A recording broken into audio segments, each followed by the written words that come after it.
Hello and welcome. My name is the Alpha Female and you're listening to Turnbuckle Talk. Whoa! G'day, mateys. Bushwhacker Luke here, 2015 Hall of Famer, and you're listening to Turnbuckle Talk. Yeah! Whoa! This is pro wrestling's only modern-day Viking Gunner, and you're on Turnbuckle Talk. Hey, this is Nick Magnus-Solis, and you're listening to Turnbuckle Talk. Hi, this is Leva Blue Pants Bates, and you are listening to Turnbuckle Talk. Hey, this is Jeff Jarrett, the king of the mountain and founder of Global Force Wrestling, and you're listening to Turnbuckle Talk. Hey, fellas, you guys have a great day, and this is only because I'm talking to Canadians. It is actually spitting snow in Tennessee. See? Oh my God! That's a great. We've had 70-degree weather here. We really had a warm December, and I get on the phone with damn Canadians and we're spitting snow. So. My name is Karl Karufel, and this is Turnbuckle Talk, episode number 325, entitled The World Wrestling Entertainment Company. This episode tonight brought to you by Rogue Energy. Check out rogueenergy.com, where you can get yourself some amazing energy drinks with less sugar, no crash, and amazing great taste. Use the promo code OLEPODS and get 10% off your order every single time. As we come into this episode tonight, I want to welcome my good friends, Chris Best and Chris Parrish. Gentlemen, welcome and thank you for coming here with me tonight. Oh, you're quite welcome. Thank you for having me again. And we've got Ed in the chat here as well. Thank you, Ed, for stopping by. I know the drill. You're going to watch the VOD because you got some NXT to watch. But I appreciate you, my friend. Yeah, Ed, it's a triple header tonight. It definitely is. For us here, anyways. Yeah. Yeah, so little programming notes update. In case people have missed it, Chris Best will now be the new co-host of Turnbuckle Talk going forward every single week, and I am very happy and excited to have you on board with Turnbuckle Talk and with Turnbuckle Studios and our local establishment, my friend. So welcome. Thank you. To your official first as full-time co-host. Chris Parrish, you're just a gorgeous looking man. That's all. Well, thank you. I tried Botox last week. I hope it looks well. It worked perfectly. It worked perfectly. Sweet. You don't want to see my backside, I swear. Got a Ken Brockman thing going on back there. Yeah, it's not cool. Yeah. The Homer Simpson. Yeah, right. Yeah. C-Rector XO. We are good. Yes, Parrish, keep your thoughts to yourself. Dr. Pepper. Dr. Pepper. As always, we like to try to bring you guys news and information that may not be there in the mainstream or in the forefront. And we definitely do have a little bit of that tonight, but we also have a lot of forefront information to talk about here with everyone as well. I want to start off with probably one of the biggest pieces of news outside of the WWE at this time. And that's a return of CM Punk. Tony Khan is saying that he expects a positive reaction to CM Punk's return on Collision, which is only merely days away. Before we get into that, no, we're gonna have to get into it first because wait, where is it? I got it right here. I was looking in the wrong area. Joe, our good friend Joe Morin, has provided a little bit of information on this as well for us. He is working tonight, but he wanted to make sure that this came out. So I want to play this video for everyone here first, and then we'll come back and discuss this and talk. So everyone, the vocal stylings and the mind of Joe. Hey guys, Corporate Joe here. Thought I'd hop on here very briefly. I know I am not around the world of professional wrestling too much anymore these days, but there's something that showed up on my radar that has piqued my interest. Mr. CM Punk coming back to AEW, which I think is pretty darn cool. I know he's a pretty polarizing individual in the world of professional wrestling, but you know what? Especially with guys like Iron Sheik and whatnot gone now, Mr. Roddy Piper as well, that, we need some polarizing individuals and those who aren't afraid to speak their mind, and even kind of some inconvenient truths about professional wrestling, which he also likes to do. So I think it is wonderful that he is being still given a platform, to speak and get kind of some alternative viewpoints out there. So I'm pretty excited to see him come back on AEW and just professional wrestling in general because, especially personality-wise, even Mr. Piper himself said that Punk was one of the best characters in on the mic, so it is. I think it'd be really cool to see him back doing his thing, and it may even get me involved back watching it again, which has not been the case recently.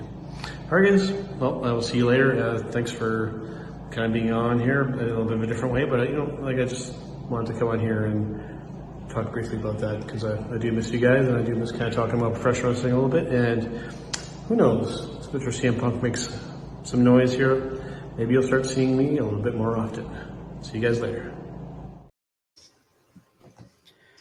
And there you go, coming from Joe, from Mighty Joe, Corporate Joe, Big Joe, whatever you want to call him, our friend and co-founder of Turnbuckle Talk, Joe.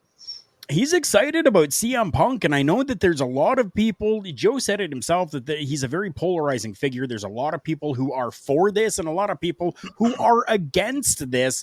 I don't know your guys' take on this, but we're damn sure going to find out. And I want to start with you, Parrish. What is your take on CM Punk's returning to AEW? Well, at the end of the game or end of the day, you gotta look at what makes the most sense of drawing tickets, gaining interest, and creating a buzz. Because in this world of professional wrestling, you gotta be able to keep the fans talking about your product. You gotta get them to buy tickets to your product and whatnot. CM Punk knows how to create the narrative, and he knows how to get people talking. Whether you like him, you love, or you hate him, it doesn't matter. Are you going to pay to watch him? And a lot of people might pay to watch him fail. A lot of people may pay to watch him succeed, but they're paying to watch him nonetheless. It's very hard to get stars in professional wrestling. CM Punk is a star. He's a name. He's a name that is a crossover, whether it's in the movies, whether it's into the UFC. He is somebody who's well known. And with his time spent in WWE, he is somebody who's on the marquee. And because of that, it's a great thing for AEW. If they can make this relationship work, Tony Khan has all the reason in the world to be very positive and expect that positive reaction for his return at Collision. Oh, yes. JJ coming in saying, what up, Karl and friends? Thank you so much, JJ, for coming by. I appreciate you very, very much. Hit me up. You still haven't hit me up yet. I got to still send you some information as well. So we'll make sure we get that done, JJ. Thank you so much. Chris, your take on this CM Punk returning to AEW in the world of professional wrestling? I mean, I got to agree with Joe. Punk is very polarizing, but he gets people talking, as Parrish said. There's going to be a lot of morbid curiosity around how he's going to be handled over the next 3-4 months, I'm going to say. Right. There's my curiosity is how is the relationship with the Bucks, Kenny Omega? How is that going to pan out as far as working in the locker room? Are they or even Colt Cabana? How are those relationships in the locker room going to work out for Punk in the end? And I think that kind of what's happening here right now is that we're probably going to have Punk as the face of Collision. So he may not really have to deal very much with the Young Bucks, with Omega, with But what about when they do anyone that was right. And then at that point, CM Punk is now the face of this brand. I'm calling them brands. He's the face of this brand. So yeah, he has his own locker room. He doesn't have to deal with that bullshit. No one has to deal with his bullshit. All the bullshit's contained into one little package. CM Punk.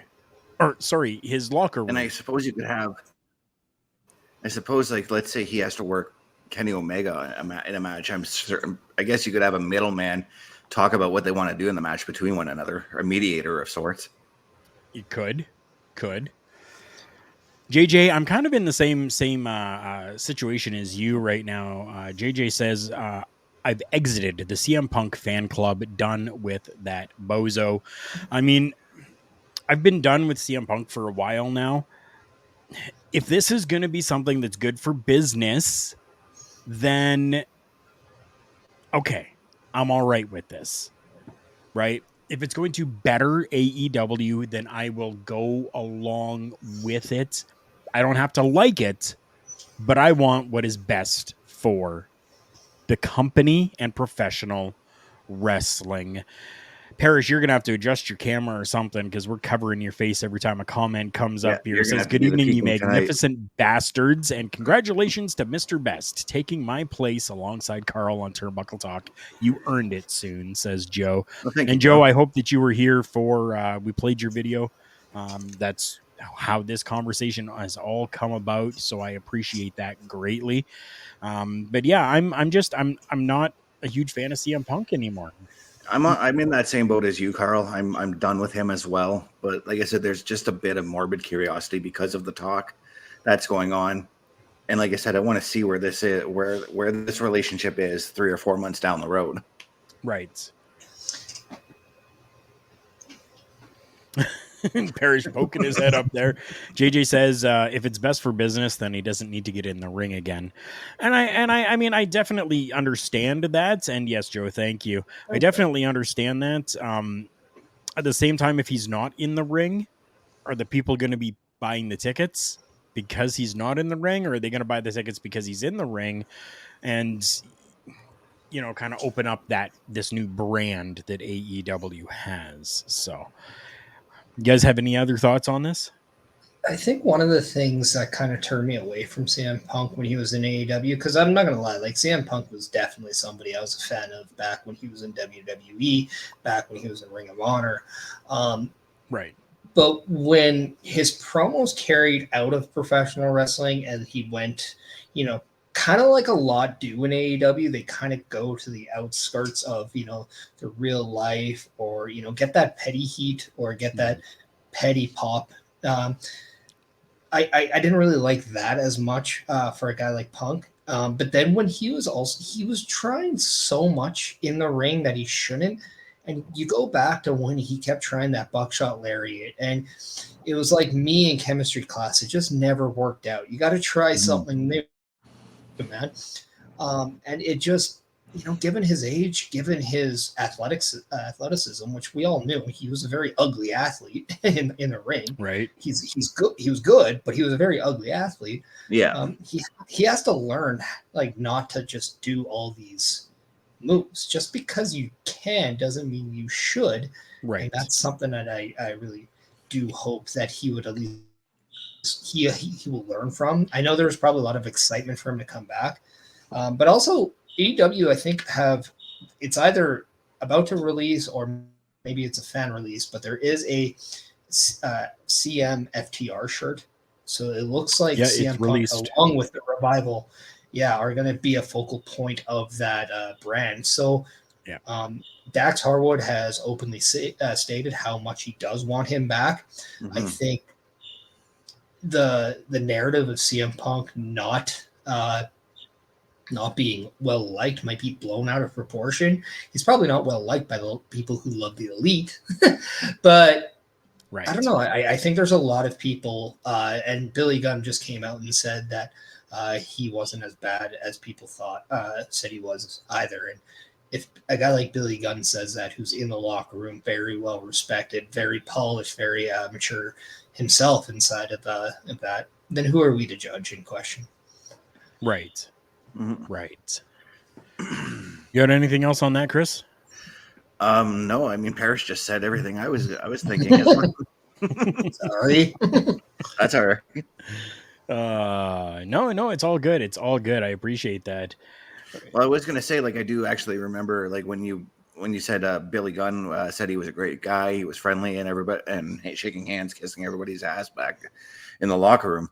I actually do remember a lot of wrestlers coming forward in defense of Punk after that whole incident with Kenny Omega and the Young Bucks as well. Right.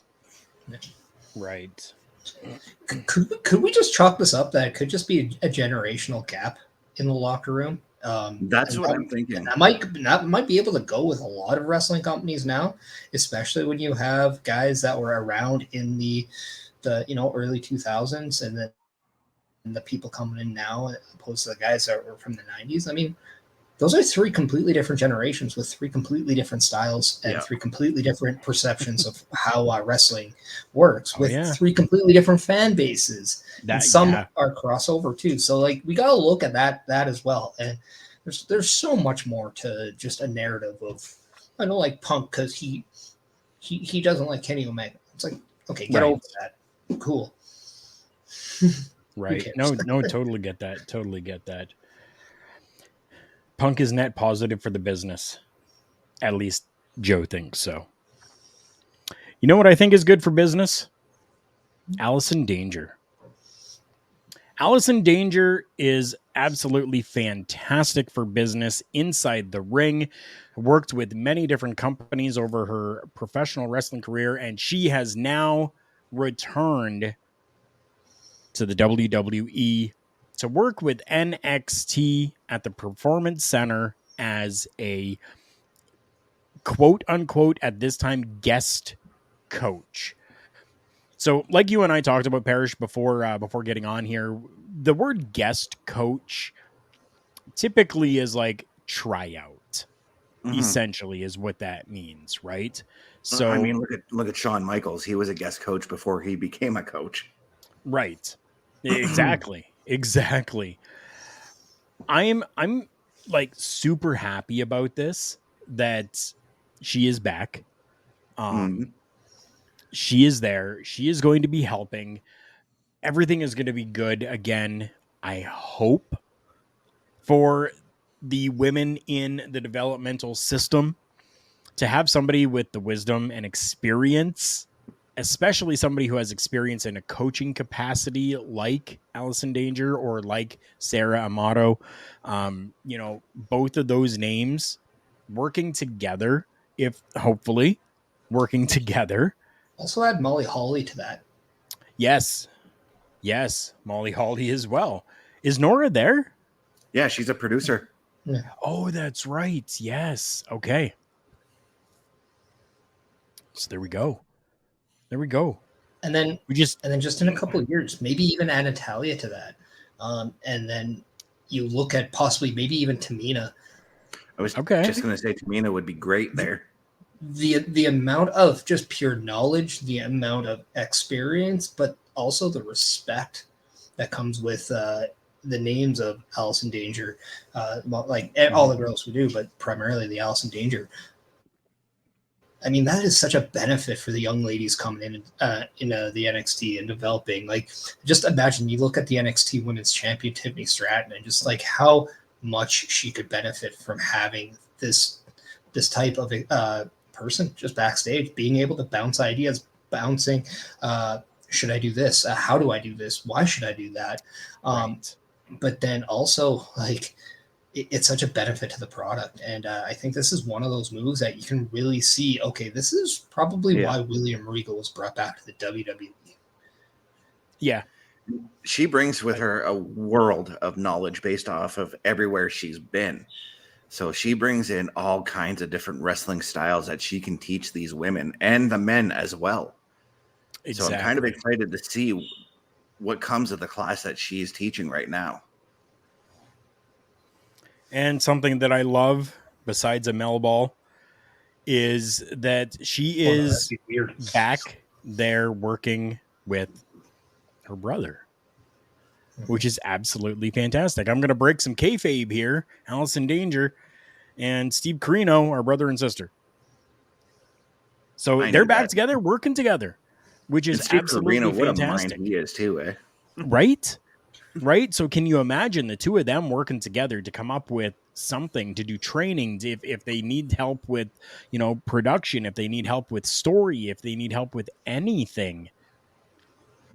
Those two names alone working together, and how great it would it be to work with your sibling, as long as you've got a good relationship with them. And I'm gonna tell this right now too. If you're an NXT rookie and you're actually watching this podcast, thank you. But pick her brain definitely, because I'll tell you right now, when I worked as a rookie in my first year, my first show was with Chris Thorne. I immediately went to him and picked his brain, and he told me everything I needed to know about my first show, how to handle the audience, how to be a heel manager, because I was a manager for that first show. Right. He told me everything I needed to know about that. And I've carried that knowledge with me, and I'll carry that knowledge with me to the grave. I don't blame you. I don't blame you. I think one of the things I really enjoyed about Allison Danger, especially in her run at Ring of Honor, you could just see the confidence she just brought out every time she appeared, whether it was on the microphone, inside a ring, anything. You didn't see a lot of nerves. She might have been a nervous wreck inside, who knows, but she didn't show it. A true professional there, but also like someone that is very polished in that craft. And when you look at the NXT, that is a completely different spectrum of people who are polished, people who are starting off, just a mixture of different levels of experience. But being able to, for Allison Danger, not only help out the people that sometimes don't even know A to B, but also the people trying to put together those paragraphs. I mean, she's going to be able to help them all. She's very well versed and very smart. So it's going to be just an absolutely bright light for the potential of the people in NXT and the Performance Center. Exactly. And I love that the Performance Center and NXT are kind of still together, which allows for that to happen. It's not like a separate entity. They're there in NXT is in the Performance Center training and working and doing everything that needs to be done right there. Big things happening for NXT though. They're filing for more trademarks happening here. They've now seemingly filed for another new trademark. We'll get to that in just a moment. Just a little while ago, they filed for the name Meta-4 for Noam Dar's new faction, as well as to get back the names Candice LeRae and Tegan Knox, because those trademarks actually expired back in December. The new one that they have put in for trademark is called NXT Gold Rush. What it is right now, we have absolutely no clue, but we can say that, WWE held a Gold Rush tournament in 2005 back then. It was won by Edge, who was the Money in the Bank briefcase holder at that time.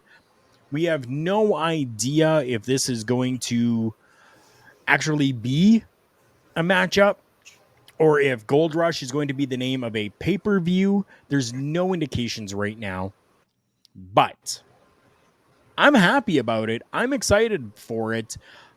I'm loving that NXT is growing and kind of taking on its own brand. Yeah. not just now being referred to as down there or back to, right? We've now got Basser with us in the chat as well. Good to see you, my friend. I appreciate you. But to have them almost being their own brand is absolutely fantastic for me.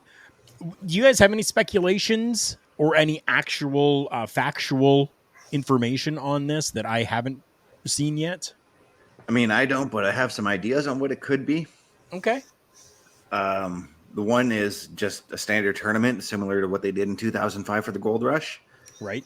But why not do another tournament style similar to the G1 Climax using NXT wrestlers? Okay. I could get behind that. Having, a nice longer drawn out tournament. As long as we're not going to get an NXT PLE that's going to be 6 hours long like New Japan does at times. Oh yeah, no. I mean, like maybe something, because to me, NXT Stand and Deliver is NXT's WrestleMania. So maybe you can do something to build to that. Right.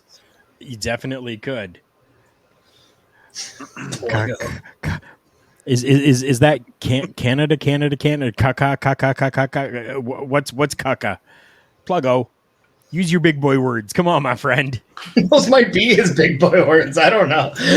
But it's nice to see you again, Pluggo. How you been? It's so good to see you. Thank you. I appreciate you coming by. This is absolutely fantastic.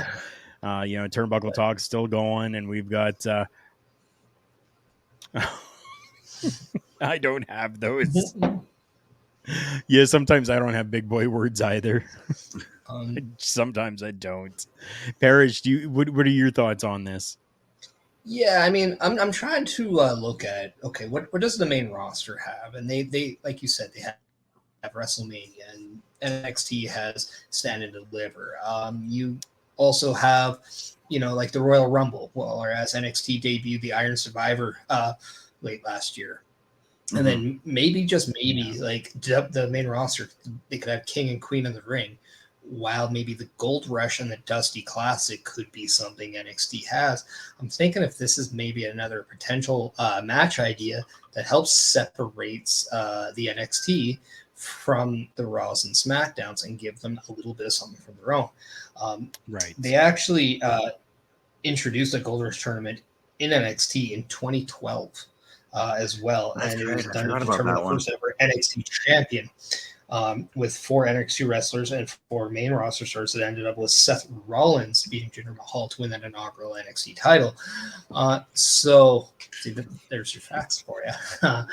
But so I wonder if this is potentially a match to help either find out who number 1 contender is, or maybe it's there to establish a breakout champion. Maybe it's one of those for like a level up, and maybe they have a tournament to find out, okay, which one of these competitors can win the Gold Rush. And not only do they jump up to the NXT, but they jump up with a title shot in tow. And if that's the case, that's a great way to elevate somebody onto the platform right away with some sort of credibility, because they now have that championship match. Yeah. We've seen stuff like that happen in the past with NXT. Because I go back to, like, say, TNA and Impact with the Feast or Fired match, and how much that kind of brought intrigue into the product. This could be the very similar thing for NXT and or Level Up as well. And I mean, the 2005. Hold on just a second there, Chris. Since we're talking NXT right now, Ed has some breaking NXT news for us. Says, not sure if you guys are staying up with NXT, but Seth is now defending back-to-back nights, Monday and Tuesday. Is Braun Breaker? Is that who he's going up against? Is that Braun Breaker did leave the open challenge last week. Yeah, I do have NXT going on in the background as well, but Okay. I was going to bring that up, Ed, but I also wanted you to be the guy later tonight with taking over with your guest host, Mark Talks Wrestling, which you can find on the OLE platform right after this show at about 10:20 Eastern, around that time. I wanted you to be the one that broke it, so I'm very happy you at least mentioned it, because you are our voice of NXT over at our local establishment. But yeah, along with Astrid as well? Yeah, but she's like, she's more the face. Like we talked about this on Wrestle Draft. Astrid is definitely the face of NXT for OLE, and Ed, obviously with his rants, is now the voice. Hello. Right. More. I can eat the comment. Double Dana Brooke segments. Jeez. Oh my God. Speaking of toilet sessions. So, Chris, I apologize. Your thoughts? Well, I was going to say, like, based off what Parrish had said, I mean, that was the whole point of the 2005 Gold Rush was to promote Edge. Mm-hmm. Edge was being pushed as the next top dude. Yeah. Right. Definitely he was. Something I did want to point out, because after I was reading that with Dusty Rhodes being the guy that brought that in, we now see like William Regal kind of being the assistant to Triple H. And Triple H is very well known of having somebody by his side to help him along the way. I mean, he had Dusty Rhodes at that beginning part of NXT, and then William Regal later on. Right. Now he has, I'm trying to remember the guy from... He's got Jeremy Borash with him right now. Thank you. That was the name I was trying to remember. So, yes, Jeremy Borash over at NXT. I'm wondering if he is also talking with Cody a little bit about those ideas as well, because Cody's a very old soul when it comes to the thought process of professional wrestling, and he's not far off from the tree of the American dream himself. Right. But also, you got that. Then you have William Regal potentially also maybe helping out guys like Shawn Michaels, and now Shawn Michaels could have like all these other ones. So I wonder if this is just a little bit of an ode to Dusty a little bit on bringing this back, because it was something that really grew the root of NXT from day one. So right. Definitely could be, and I would be more than happy with that. I'm super happy when it comes to, building and helping and creating new. And to see all of that happen with NXT is absolutely fantastic. I also love that transitions over into the main roster, whether it's Raw or SmackDown as well. Even when we're talking about Irishmen. That's right. Finn Balor actually has teased adding a new member to the Judgment Day, possibly, as we saw last night on Monday Night Raw. This has been a very big story lately outside of the, bloodline story. We've got the Judgment Day stories that have been going on. And this one is just the next episode in this series that we're seeing for the Judgment Day. Damian Priest maybe is out, and JD McDonough is in. That's speculation. That is not truth to anything right now. But from what we've been seeing, there's many different ways that we can actually take this. But JD McDonough has been a focal point since coming over from NXT to Monday Night Raw. And him and Finn Balor keeping together, sticking together, and seemingly having a friendship to a possible working relationship go on. Chris Best, I want to hear your thoughts on this, because you had thoughts on it last night, and I want to hear what you're thinking now, hearing a little bit more. So I'm still all for it, because we're going to get that teacher-student relationship. We're probably going to still build to a feud towards that, because I just got the thought in my brain. Remember when The Rock joined the Nation of Domination, and it was because of Farouk bringing him in, and Farouk began to regret it, and then the Nation turned on Farouk? What if we get that storyline with JD McDonough coming in, turning the Judgment Day against Finn, thus turning Finn babyface? And we get Finn and JD. That's an interesting way to go about it. It definitely is an interesting way to go about it. I have a hard time seeing JD McDonough as a face, though. No, JD would be the heel. Constant scowl. Okay. Because I was gonna say that constant scowl that he has on his face, and I'm not making fun of the way he looks. He just always has like this resting dick face going on. And that's just him. But because of that, I can't see him as a face. So to keep him as a heel would be perfect idea. Parrish. Yeah, I mean, I have an idea as well, because as we all know that Finn Balor actually has that World Heavyweight Championship at Money in the Bank. Yeah. Damian Priest has now qualified for that Money in the Bank ladder match. What if potentially this was all designed to kind of lead to something at Money in the Bank? Because as we saw last night on Monday Night Raw, there's a lot of teases with Finn Balor kind of almost doing his own thing while being in the group. You know, he makes that little comment that allows Rhea to slap him, tell him to shut up in Spanish. But also there is almost that divide or that tease of a division between Priest and Balor, where, you know, Balor was the one who interrupts the conversation with JD McDonough and Finn, and then he questions Finn Balor whether or not he can keep his word by staying out of his match. He then says he's going to do his match with Matt Riddle by himself.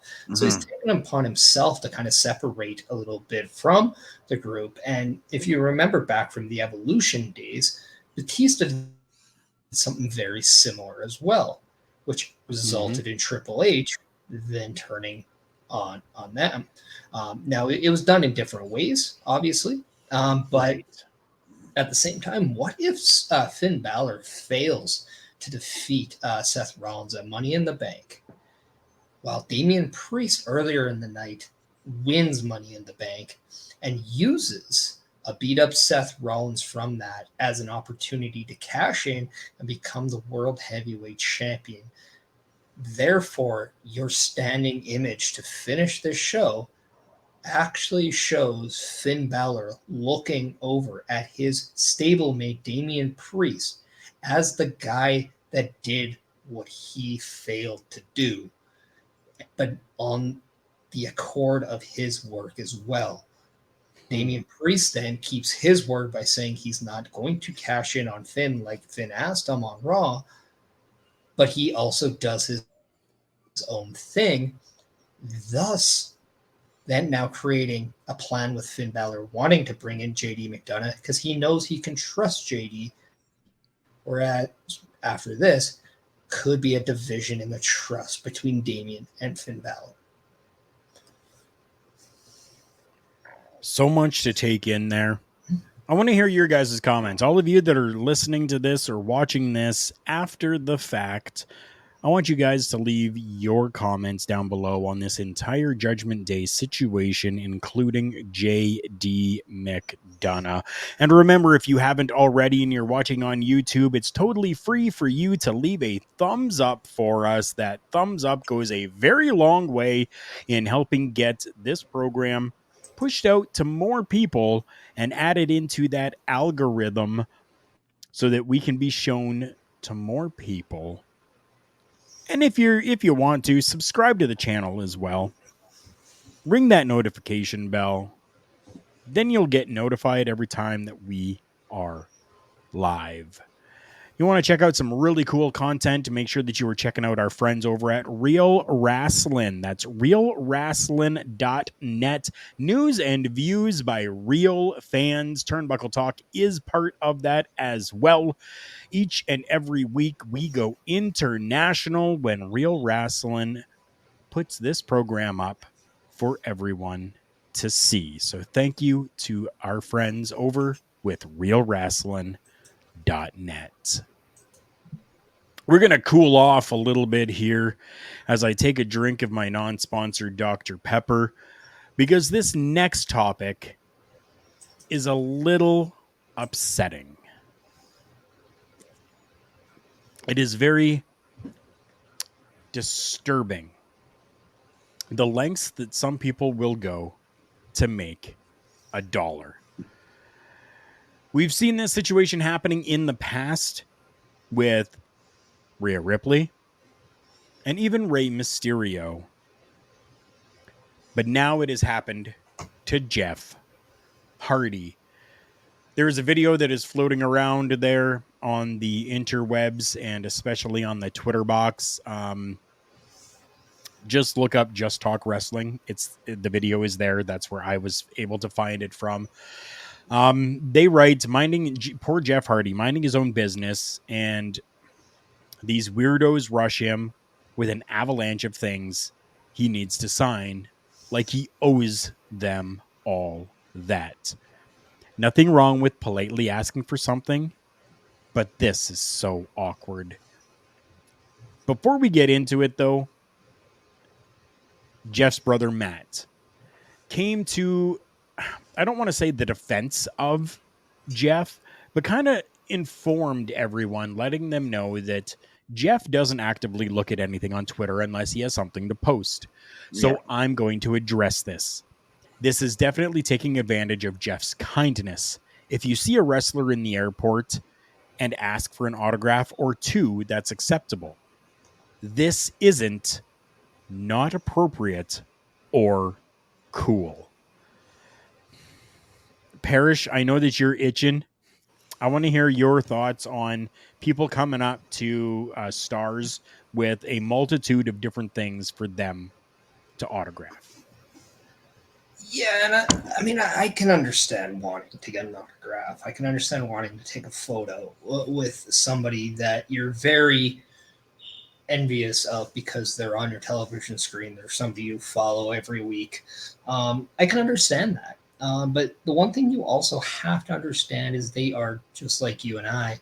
They're people. And there's a right place, there's a wrong place. And I understand that the question could be, well, when am I ever going to get this opportunity? That's fine. But also understand the situation you're in.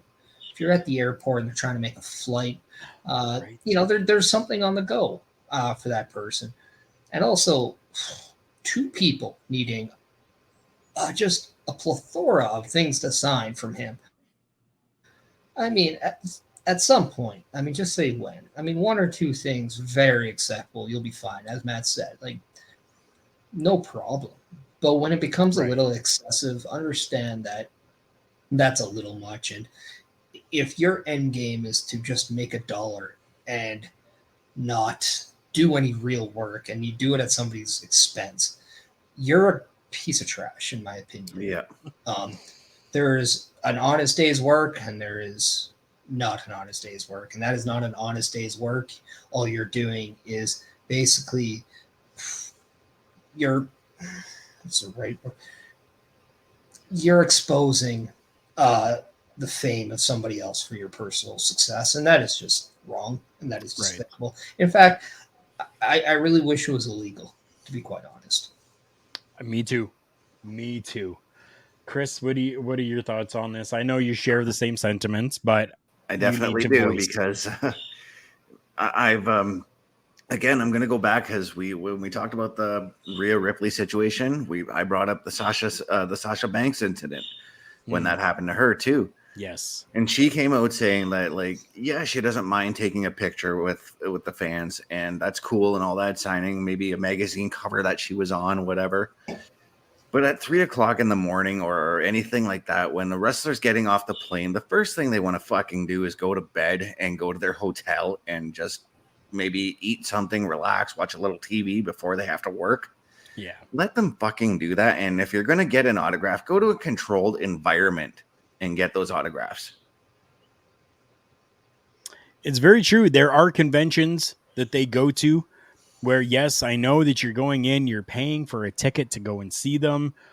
I get that, but you've got everybody that you can see during that convention, and go and get your autographs there.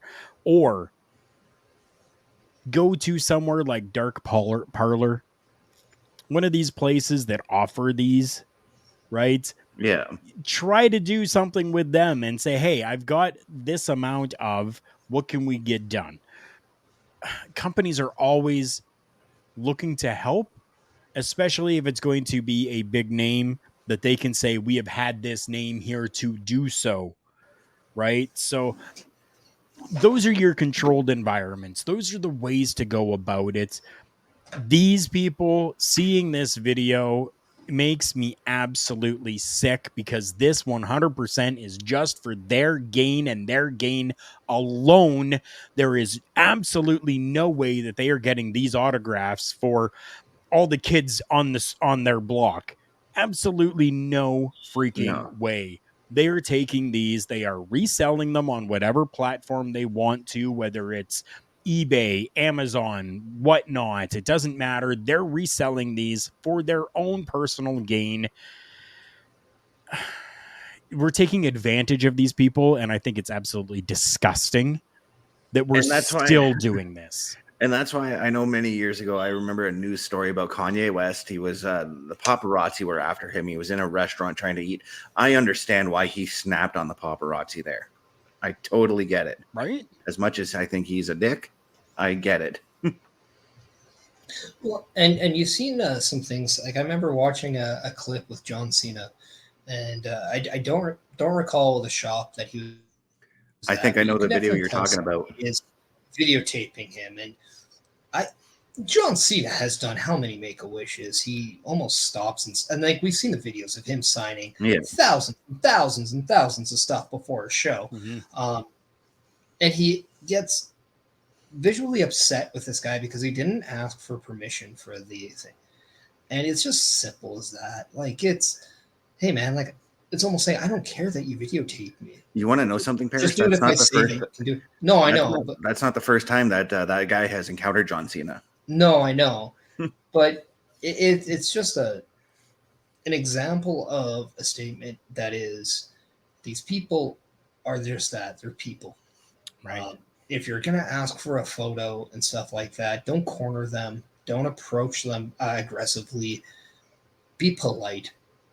Be a real nice human being and ask. If they say no, respect that answer.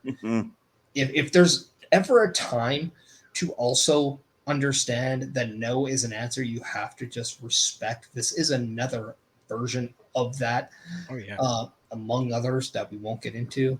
But just understand, like, this isn't about you. Like, man, like, just respect is all that is needed here. That's it. Because, like, would you like it if I went to your job, hypothetically, if it's at a warehouse and you're trying to do your job, or maybe you're trying to go home from your job, and I come in and I just run up to you with, hey, can you sign all these? Can I, like, I got a photo, give me a picture, and kind of like try to belittle you. Like, it's just rude and just obnoxious. And quite honestly, I'm surprised how many people don't punch these people in the face.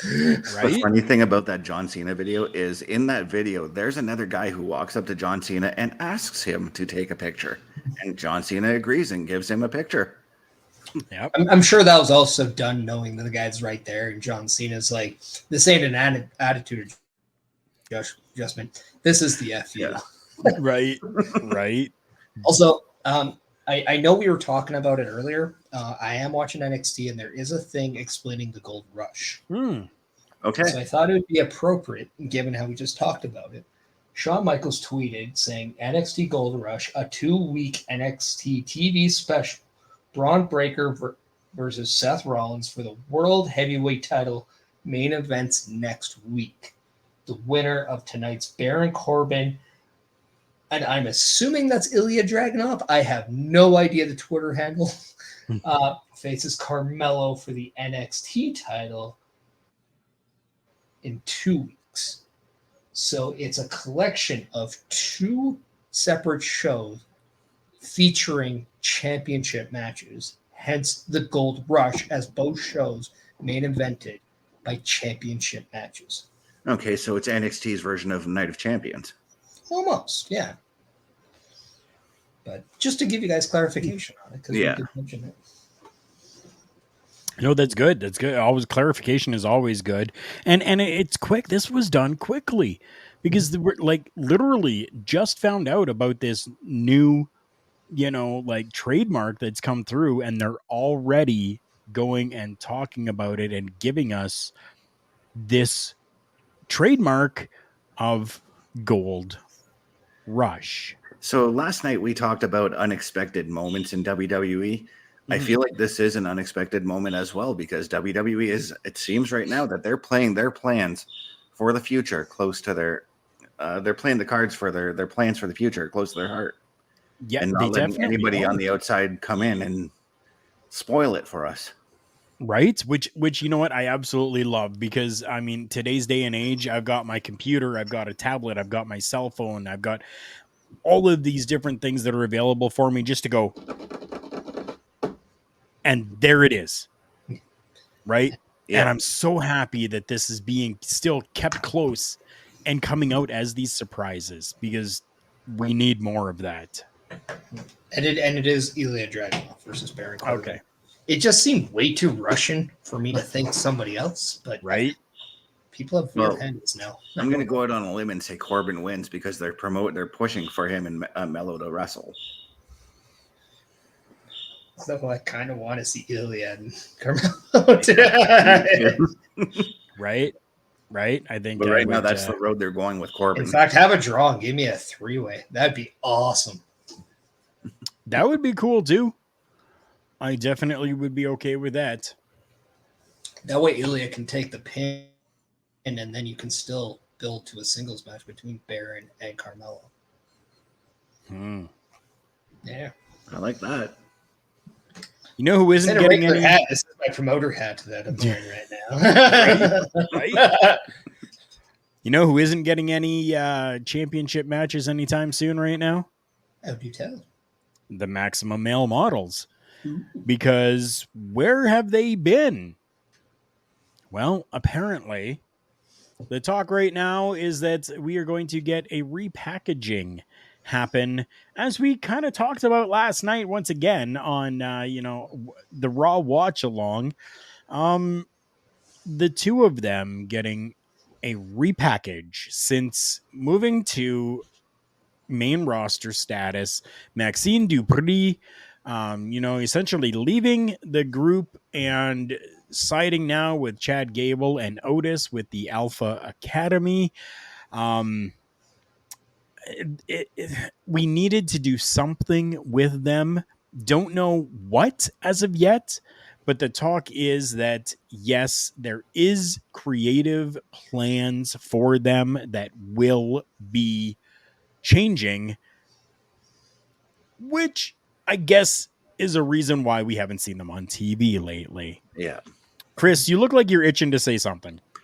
I'm just thinking this is like a repackage for Mace. Mm-hmm. I mean, how many times are we going to repackage this guy before we realize it's not catching on? I don't know. I mean, he started off as what? He was the announcer for Raw, which he was actually fine in that job. Right. And then he became Mace, the guy with I forget that stable. Retribution. And now he's Mace. So I don't know. Like I'm Mansoor, I still have a lot of hope for him because I think he's very talented. Yes. But I just don't know about Mace anymore. I mean, I would flat out put Mansoor into Sheer and make that a 4-man stable. And with Mace out, even look at targeting maybe a Von Wagner pairing or something in that. Like I agree with you. Like, although I just don't know. Part of me also hopes they stay together as a tag team because that could really be a benefit in the tag team division. But yeah, I really don't know what could be with how I'm going to call it the facelift to the Maximum Male Models. I don't know either. Dio Madden, I guess, before as well, for Mace, repackage. I mean, there's only so many people that can do that. Chris Jericho is the greatest at repackaging himself, but he always kept the same freaking name. Yeah. Okay. One thing we have to understand too, a lot of these ideas that he had were in the Vince McMahon creative era. He's never had that's why I say I don't know about him. So who's to say if it's really him as the issue, or maybe the fact that there is a bad correlation of communication between what the head of creative at the time, Vince, and the expectation of what it is like for the performer. So Right. who knows? It's not like the maximum male model for drawing you millions and millions of dollars. They weren't No, necessarily primetime players, but and we already have Pretty Deadly pretty much pulling the same gimmick that yeah. Maximum Male Models was doing anyways. Exactly. Exactly. It'll be interesting to see long term what happens with them, if they stay together, if they are separated, whatever this repackaging is going to be. We don't know just yet. I don't see them releasing Mansoor because right now he's over with the Saudi Arabian crowd. Right. So it'd be a mistake to let him go. Right. And I don't think that either one of them are going to be let go. Mhm. I think that just this repackaging is definitely going to happen for them. Yeah. But I don't have a crystal ball. I can't see into the future. I can only speculate on things. Long term, no clue. Yeah. I mean, there is rumors that some cuts will be made eventually this year. Yeah, I read post SummerSlam they're looking at doing some cuts. Yeah, so this very well could be hey, look, you've had a few of these opportunities now. We're going to give you one last one. Make it count, because this very well could be very similar to John Cena, right?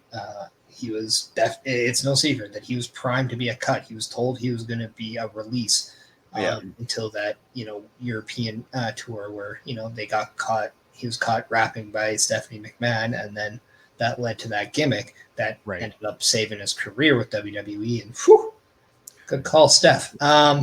But so who's to say at some point? But I wouldn't be surprised if this is, dude, you really need to do something with this. If you don't, you might have to look elsewhere. Right. And that's with anything, though. That's with any business. Really is. Unfortunately. Big business right now. Yes, we'll talk about some big business for something that is essentially repackaged and new once again. Dwayne "The Rock" Johnson reflects on the first season of the XFL and talks about plans moving forward. He took to Twitter to respond to Forbes magazine. Forbes magazine says, Dwayne "The Rock" Johnson says the XFL will succeed. Who wants to tell him he's wrong? To which The Rock responded, I've tried to tell him his whole life, but he's never listened to me. With a laughy, smiley, tongue out emoji. He says, I play the long game in business, and XFL is no exception. We saw some nice successes and took some L's in our first season that we learned from. 75 to 100 XFL players will be competing in NFL camps this fall. That's a big number that will continue to grow season over season. We're in it for the long haul, step by step. Step by step, building the league of opportunity. Like with any venture, success takes time. And then he says, thanks, XFL fans, for the love and support. So unlike previous owners who just kind of said, I give up on this shit, The Rock has decided that he's in it for the long term, for the long game, to go and give a Hail freaking Mary to this entire business. I love it, and I'm happy. And I'm happy that he acknowledged that, yes, they did suffer some L's, some losses, but they're learning from them to make things better. Chris Best, what do you think about the XFL and what's been happening here? To be honest, I didn't even know they had their first season already. I thought they were still trying to build the league. Oh, really? Yeah. So for me, like, good on The Rock for saying, like, you know what, screw you. We're gonna push for this and we're gonna make it succeed. Right. That's how he's always been. He's always been like, how can I make myself succeed in this business that I'm in? Oh yeah, very much so. Very much so. Parrish, and I mean, yeah. Oh, wait. Sorry. Go ahead, Chris. Yeah, he took a major setback. He lost something like $60 million doing it. But that's for anybody who's starting a new business. You have to expect loss in your first year. If you profit, you're failing. First 5 years Yeah. of a business, yes, is very, very telling. And yes, within the first 5 years, expect losses. That's what I've learned from business anyways. Yeah. Well, and that's just the thing. You can't expect the overnight sensations, right? It's nice to have, but Yeah. it's not going to happen all the time. And the one nice thing is that there is potential. If anybody actually had the opportunity to watch XFL before the pandemic, that was one really unfortunate because that was really good football and a great product. And I watched a really, couple games. I really believed that had an opportunity to really set some momentum. And it does give me definitely a cross feel of watching CFL and NXF and NFL. Don't ask me why. But it's one of those things where it's an alternative. And that's just it. And that's just it. Like if you love AEW because it is that alternative, it is an Impact, it isn't WWE. It's nothing like what you've seen, and maybe they just gave you a reason not to love professional wrestling, but AEW does. Great, that's for you. Just like if NFL is not your thing because it's too political, it's too dramatic, or you just don't like the quality of the CFL and you want an alternative and you want something more than just college football, then yeah, the XFL could very well be for you. And I love the fact there's loyalty with the owner and the product. He believes in this product, and because of that, you're gonna see a long tenure here because he definitely has the money to do this, despite maybe the fact that he's had some setbacks in his career. Now, it's The Rock. He's the number one draw in Hollywood, and at any point he can just call Triple H and be like, "Yeah, I'm good for WrestleMania." Boom, there's a boatload of money in your pocket that he could just put towards the XFL. Right. But I mean, it's just not bad. It's not bad football, people. It's just different. You got to enjoy it. And I bet you anything, if you gave it a chance, you will appreciate it. I watched a few games, and I actually was not disappointed. It's not like I put it on, and after a couple plays, couple possessions, I'm like, no. I watched the game, and I was actually impressed the fact that I enjoyed it as much as I did. But that's just me. I mean, but just give it an opportunity before you knock. And as I said, like I'm a guy who doesn't really watch football, but I watched a couple games that season, and I was happy with what we were seeing. I still want to get me my St. Louis Battlehawks jersey. Hanging right up on there. Me jersey. Caca. Caca. Oh, yes. Now where's Pluggo's comment? Right there. There we go.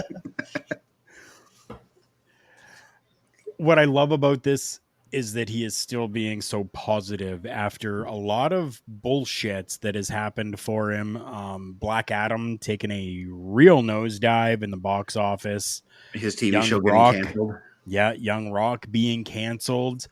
He's still remaining optimistic throughout all of these situations, including the XFL, which he actually co-owns with his ex-wife, Danny Garcia. Yeah. You also have to think, if anybody understands that failures don't define your success, it is Dwayne "The Rock" Johnson. How many of those did he have before he truly made it large with the WWF/WWE? Right. I mean, look at his tryout with the Calgary Stampeders. Yeah. And also, like he could have been a shoo-in after college ball. But that didn't work out to where he wanted. He didn't land that NFL gig. He went to the CFL. That didn't work out. He then went into the business of professional wrestling. Rocky Maivia. That almost didn't work out. Yeah, it went and then it fizzled. So like he had his own collection of things that didn't go right, but that didn't define what he was capable of. And I think he has a very similar mindset to the XFL, and he's not going to let the XFL's name be tarnished because of one season. He's going to allow it because it might not have made money, but he probably doesn't look at it as a failure of a season, and that's a completely different mindset. And that's the attitude of his grandmother coming into play, because his grandmother, as a promoter, she pushed and pushed and pushed and fought against every other promoter that tried to overtake her. Mm-hmm. Yeah. And no wonder why they worked with Vince McMahon. Right. Before we get to our final topic of the night here, I want to let everybody know that if you want some merchandise from Turnbuckle Studios, you can check out the link down below, karlkarufel.redbubble.com. Yes, you can get yourself a sweet Turnbuckle Talk shirt, a Beats and Beatdowns t-shirt, mug, mouse pad, I think, maybe. You want something a little more spooky-ooky-ish? Yes, we even have some Paramindful merchandise there. And this weekend, we'll be including 2 brand new t-shirts to the show. I'm sorry that OMD isn't here for us tonight. And Parrish, you're going to be covered up here, but I'm going to show everybody sneak peek. OMD's Locker Room Visit t-shirt will be available coming up this weekend, as well as a visit to the urination station shirt available for all. Yes. And we'll look at other merchandise as well to put on there. But I want to say thank you to those who have made purchases already. And every time you make a purchase, yes, a little bit of it comes back to me, which helps me continue to pay for, different things that I use, including the program that I have to do up these graphics. Yes, it definitely does. And this is our final topic for the night. The World Wrestling Entertainment Company, for those of you that are listening in audio format afterwards, it is done in the Walt Disney World font, because we are going to be talking about Disney and the WWE. So we all know that things are going to be available for people to put bids on. The deals, the 5-year deals and stuff that have come into and they're coming up to end, which means that other people can maybe start to put their hands in there and throw around a little bit of money. One of the biggest names that has come out of that so far has been the possibility of the Disney Corporation having interest in the broadcasting rights for the WWE. Chris Best, what do you think about Disney possibly vying for this? So we know that Disney and NBC are basically rivals right now. So if Disney does do this, I can fully see them moving the network over to Disney Plus, which, would be a positive for me because I've got Disney Plus. I got Disney Plus too. The networks, I can see them moving Raw to, maybe say Monday nights on ABC, you could do it. Fox is also owned by Disney, if I'm not mistaken, or at least has some ownership with those networks. Yeah. There's a lot of stuff you can do, but I'm just a little bit leery about that because I know how strong the relationship between WWE and NBC has been as well. Right. I don't know, Parrish, what do you think? I think at this point, anything's on the table. I mean, we've seen in the same year, we've seen the WWE and the UFC merge. Just last week, we saw PGA and Liv merging. We're seeing a lot of things we didn't expect. Just in the last calendar year, we saw Vince McMahon retire. We've seen him come back. We've seen him lose a lot of his share. Like, just a lot of things we didn't think were imaginable. Right. But they happened. Why? Because at some point, money speaks. And we know from the last time Raw and SmackDown were up for grabs for the television rights for the United States, there was a lot of money spent to have those rights. So I wouldn't be shocked if we saw that. And I wouldn't even be shocked if WWE is looking at maybe wanting to move away from Peacock. Right. and maybe kind of bringing that network back. And what a better place to bring it back to than the Disney Plus, a place that knows how to do the streaming very well. And they've I've had no incorporated issues with streaming. yeah, and they've done a lot of sports too Mhm. recently. So, I mean, it makes a lot of sense. I thought, why not like have a partnership with Disney in some way? You can always get that WWE ride over at Disney too, that I think would be so beneficial. Oh yeah, and just imagine an NXT show at one of those at Disneyland or Disney World or something like that. And I almost guarantee you do something with Disney, I guarantee you Matt Cardona is coming right back to WWE. Yep. Oh yeah. Oh yeah. Hell yeah. But I mean, as you said, Chris, they there could be a little bit of a thing with Fox, who does currently own the rights to SmackDown. Now with the partnership with UFC, who did have a partnership with Fox, that still could be on the table. We might even see ESPN come into play, but at the end of the day, Yeah, that's the other thing. I didn't think ESPN could show Raw. Yeah. I mean, just imagine the possibility, especially with Pat McAfee now working there. That could be a bridge in the communication between ESPN and WWE. Yeah. Anything's on the table at this point, and that's still saying USA and Fox very well could retain the rights here. They're not out of the books yet. And let's not forget, Disney isn't the only one that's in this bidding war that's going to be happening. Amazon has thrown their name in the hat as well. But the only thing I can see Amazon doing is maybe trying to acquire the rights for the WWE network. Yeah. I'm not exactly sure what they own as far as TV channels go. None that I'm aware of. Which means that if it's going to be on Amazon, I can guarantee you have to pay extra.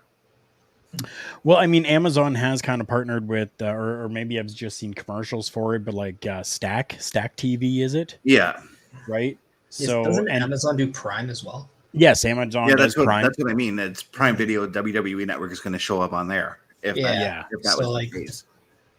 It could be a branch to kind of help the Prime out as well. Yeah. I mean, it's very interesting as long as, I mean, I don't think, like, for us, we're all Canadians, so it doesn't affect us in any way.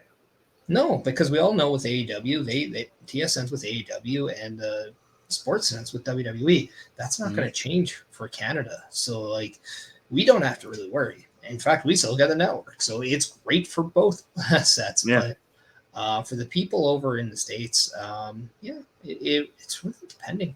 And with Triple H kind of being the one in charge now, who's to say if his perception of WWE being viewed on maybe those ESPNs or those, keeping with Fox, but maybe those more sport heavy centric stuff might be a better direction, because he does kind of have that different of opinion than Vince does necessarily, but understands how important, like we're talking about, and Disney can actually be as well for a long-term thing. It's why I was actually shocked not to see Disney as a bigger player in the purchase of WWE. Right? Me too. I definitely was surprised by that. I want to thank my good friend Nick Miller over at WrestlingInc.com for the report that he has here about, the Disney and some reports coming from that. And I just want to read a little bit of his article here for everyone. It says, rather than looking to air the WWE programming on ESPN, Disney reportedly wants to pair the company with the FX network. So unlike on ESPN, airing on FX would ensure that Raw or SmackDown doesn't get preempted by any other sports broadcasting, which they take priority for some reason, right? Then he says that other media companies that could contend include, as we've already talked, Amazon, which would look to add programming to its growing selection of live content, Apple, and Warner Brothers Discovery being labeled as dark horses for the rights to the broadcasting side of things. Okay, so I don't think it's going to be Discovery, because right now they're in the middle of a merger with HBO right now.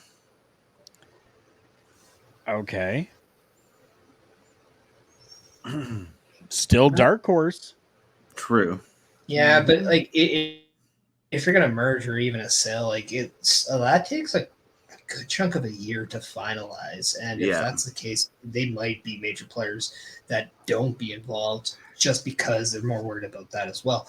I know what you're gonna say. It could be one of those things that could help add to it.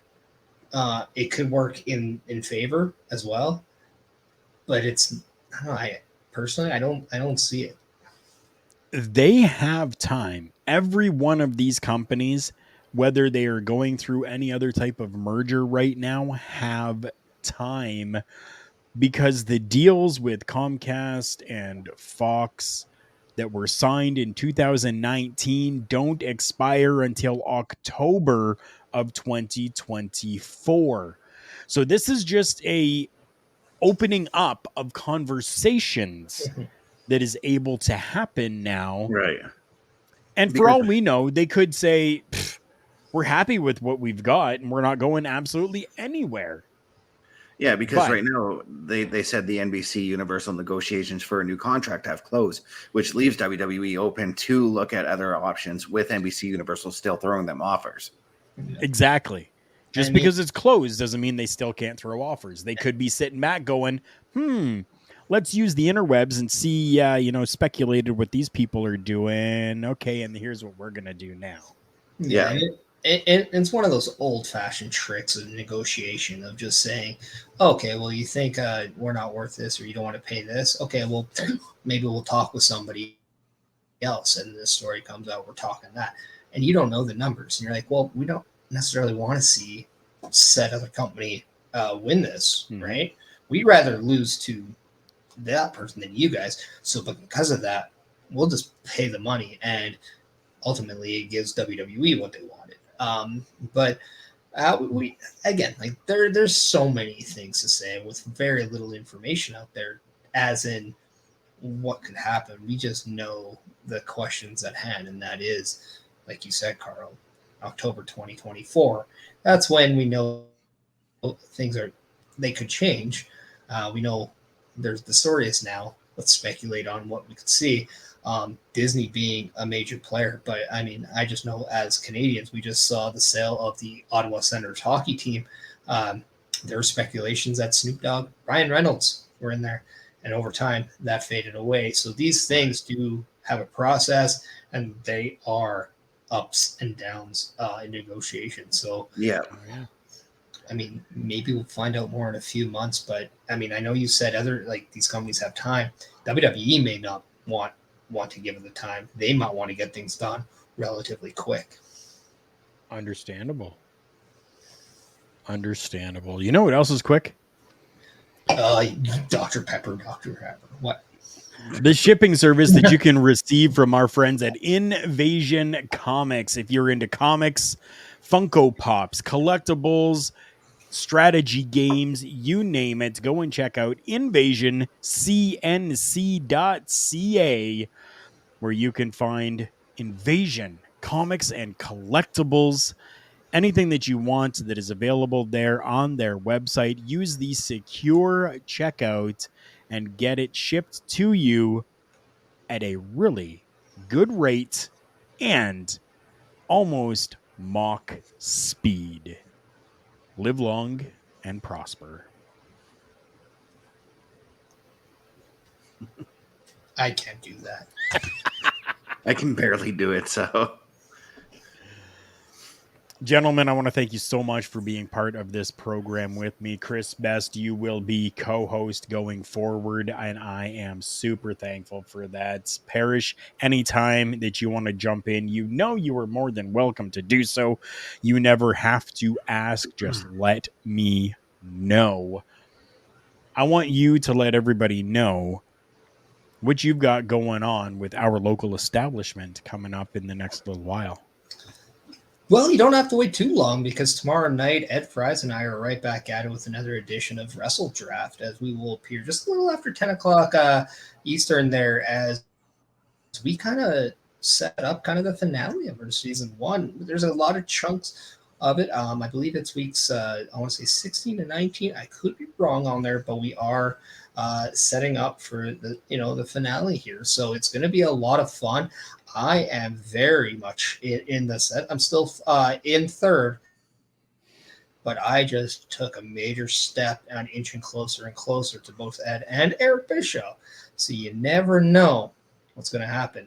I kind of like to play that game of not being the odds-on favorite. We always see in sports, right? The team that always wins in the regular season tends to go out quick in the playoffs. I want to be that late bloomer that just goes to the finals. And hey, look at the NHL finals tonight. Two epitome of that exact right there.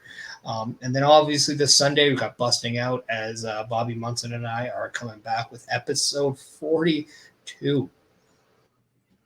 43, and we have none other than MLW's #1 contender, winner of the Battle Riot 5, in our opinions, the next MLW heavyweight champion, Alex Kane. He is going to be in the studios. He is our guest. Yeah, we told everybody we were rescheduling, and we were scheduled for the special Father's Day edition with Alex Kane. So hey, you don't want to miss that. Can't wait till that show drops. That's going to be this Sunday, Father's Day. That's when it's going to be happening. Chris Best, anything that you have that you want to put out there for the people? Okay, so you can find me on YouTube at CBRS Entertainment. I am very, very, very close to getting my stream started back up. Just a couple more little kinks I need to work out before I get that back going and getting up and running. And with that being said,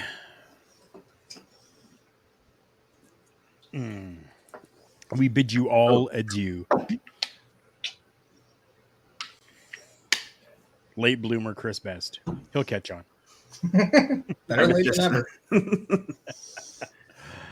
Remember, everyone, the world's a scary place. Take care of each other.